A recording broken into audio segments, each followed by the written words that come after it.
I'm here today to answer one of the most commonly asked questions when it comes to getting better as a musician, specifically as a bass player. And that is, how do we structure a practice routine? How long should it be? What should be inside it? When should we take breaks? How many hours is too much? How many minutes is too little?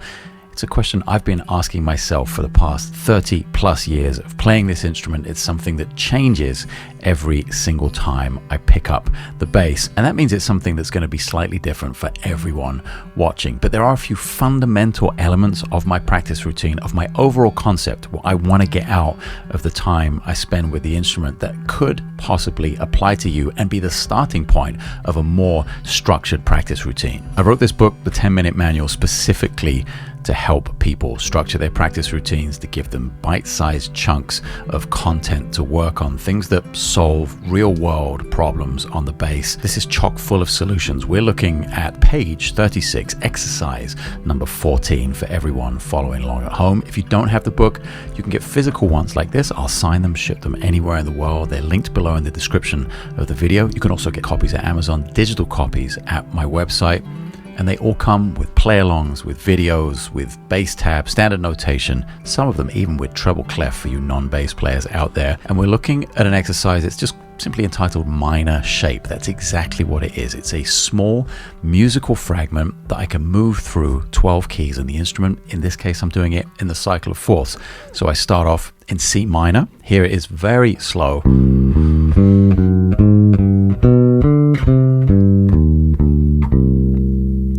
Get that way slower. And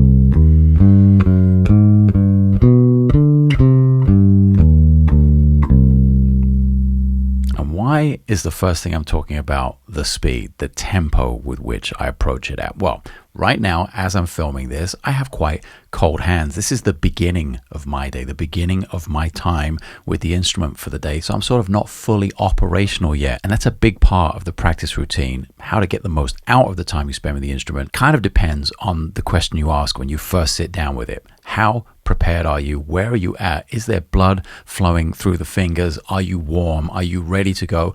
Or do you need some time? And it could be that you only have the 10 minutes from the title of the 10-minute manual. This may end up being the 10-minute warm-up rather than the 10-minute manual of how to structure your practice routine. And that's totally okay. What I want you to take away from this video is that no matter what you put in the practice routine, no matter how long or how short it is, it's the consistency with which you do it that is going to have the ultimate long-term payoff and simply just make you a better musician and a better bass player way faster. So taking this minor shape exercise, one thing I love to do is use a metronome for some discipline, and I'm going to set it to 60 BPM and give you a little insight into how slow that is, how exposed you are when there's that much space between the notes, and perhaps counterintuitively, how much harder it is to play clean and consistent at a slower tempo. And at the end of the day, it's the control you have at this slow tempo which will build the foundation for you to be able to go anywhere with your technique on the instrument. Let's go with 60 BPM and I'll play through a few different key centers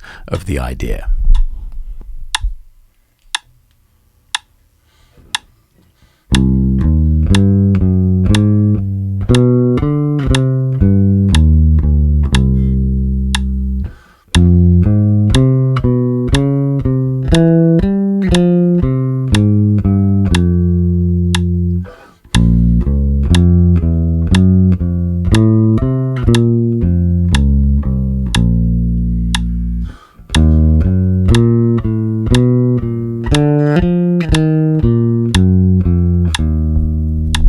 So I don't know if you could tell there, but I'm exposed. It's a really slow tempo. I'm playing completely dry, completely clean, no reverb, nothing to hide any of the mistakes or the nuances in articulation that aren't perhaps quite where I want them to be. Now, again, I know that I'm cold. I'm just starting out in my practice routine and I'm giving myself a lot of leeway. I'm giving myself a lot of rope here. I'm not being hard on myself.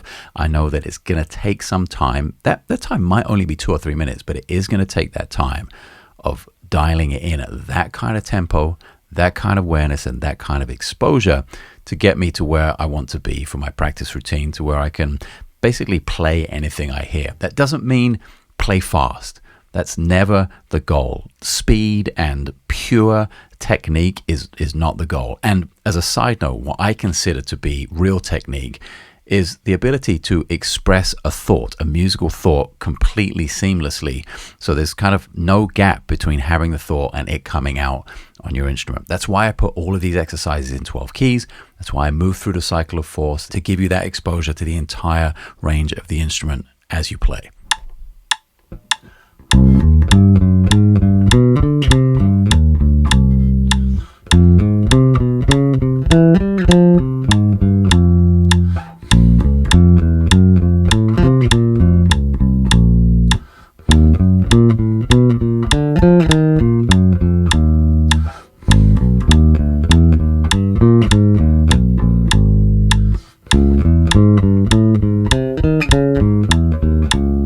So we're at a brighter tempo now. We're at 100 BPM. I would say this is probably 4 or 5 minutes into the practice routine. This is where I would be at, considering my particular circumstances today. And I want to highlight an element of the practice routine, perhaps of your practice routine, that involves goal setting. What is it that you need to do? What is on your agenda? Do you need to learn music for a show you're playing or a tour, for a recording session perhaps? Is this something very personal? Are you working on your own music? And I have kind of 2 distinct sections in the book. One is called maintenance, one is called musicality, and the exercises are structured accordingly for that. For me, maintenance is about kind of exactly what you just heard, taking an exercise, taking a phrase and moving it around the instrument to give myself feedback about where all the deficiencies are. I'm looking for failure, essentially. I want to fail. I want there to be a bum note. I want to make some mistakes, because when I'm making mistakes is the time I'm learning something and it's the time I'm improving. And that translates to the bandstand. If anything feels out of place on the bandstand, my muscle of being able to troubleshoot quickly in real time without having to think about it is something I'm working all the time. It's something that's very strong now, and it's something I'm constantly working on through this maintenance process.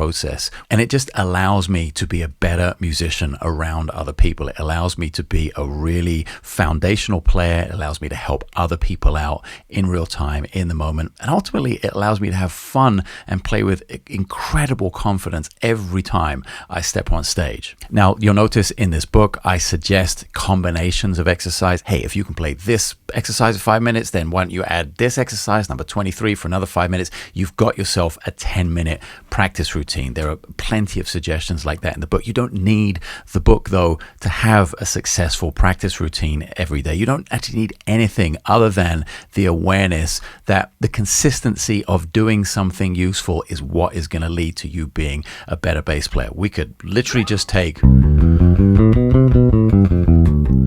major scale, although I played Lydian there by mistake. We could just take a major scale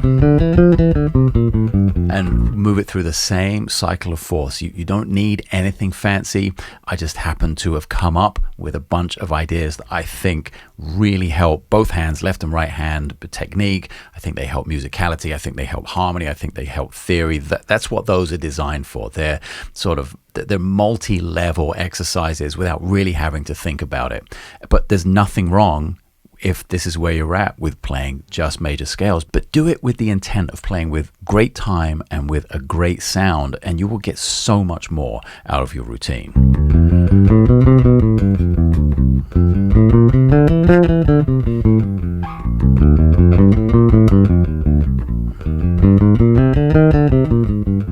And there's some shape to those scales. It's not just da monosyllabic, one dynamic. I'm actually playing them musically, and that's always the goal. When you're playing with great time, playing with a great sound, and your overall overarching concept is, hey, I want to get music out of this, that's when we all win. You win, you become a better bass player. Other people want to work with you more. You get to have more fun. You get to play with more confidence every time you step on the stage. And as you can see, it really doesn't take much. A major scale and 10 minutes, that's all you need. Come back to the video anytime, reference that exercise I gave you today. Of course, I put up standard bass notation. I put up bass tabs, so there's access for everyone there. And if you want to dig deeper into it, if you want to get to more exercises, have them in a compact location like this, by all means, grab the books. They're linked below. I really appreciate you hanging out, spending some time with me, talking about music, learning about the bass, and I'll see you all on the next video.